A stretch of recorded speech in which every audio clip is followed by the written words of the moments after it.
Баршаңызға сәлем. Бүгін сіздермен қазіргі таңда хит болып жатқан абрикосовый пирог дайындайтын боламыз.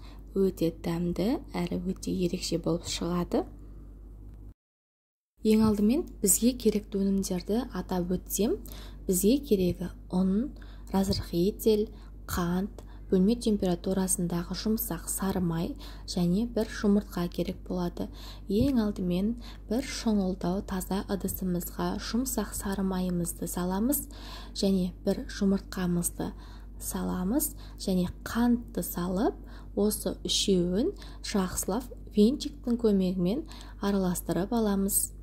Кішкене қантымыз ерігенше майымыз барлығы бір-біріне біріккенге дейін жақсылап араластырып аламыз да, осы массамыздың үстіне ұнымызды саламыз және разрыхителімізді салып, алдымен венчикпен араластырып, содан соң қолымызбен жұмсақ қамыр илейтін боламыз. Бізде өте керемет жұмсақ қамыр шығады, яғни бізде песочный қамыр шығуы тиіс.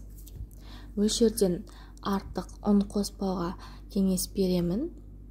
Рецепт бойынша жасасаңыздар өте жұмсақ, өте керемет болып шығады.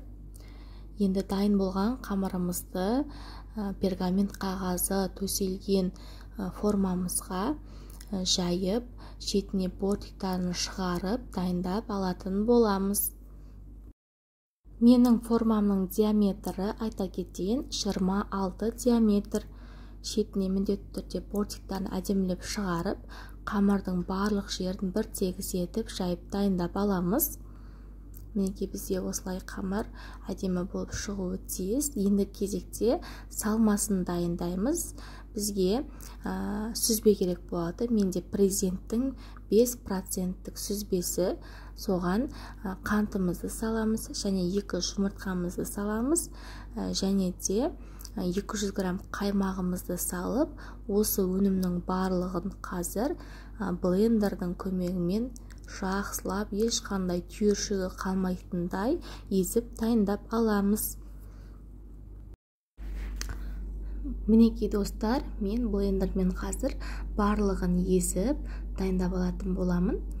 Арасында ешқандай түйіршік қалмайтындай бір қалыпты масса болғанға дейін жақсылап блендерлеп аламын. Мінекей бізде осындай сұйық масса шығуы тиіс. Енді осы сүзбелі массамызды жаңағы дайындап алған қамырымыздың үстіне барлығын құямыз. Содан соң бізге консервідегі абрикос керек болады. Сол абрикосты осы сүзбеміздің үстіне әдемілеп орналастырып шығамыз. Алдын ала пешті міндетті түрде 160-170 градусқа қыздырып қойыңыздар. Қызып тұрған пешке салып, қызарып піскенше шамамен 45-50 минут шамасында пісіп шығады. Солай пісіріп алатын боламыз.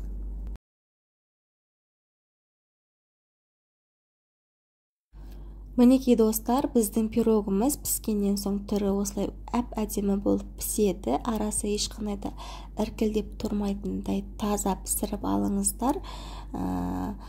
Пирогымыз піскеннен соң міндетті түрде толықтай суытамыз. Толықтай суығаннан соң формасынан шешіп, содан соң кесіп жей берсеңіздер болады. Міндетті түрде толықтай суытып барып, кесіп жей берсеңіздер болады. Ас болсын достар, міндетті түрде жасап көріңіздер, өте дәмді болып шығады.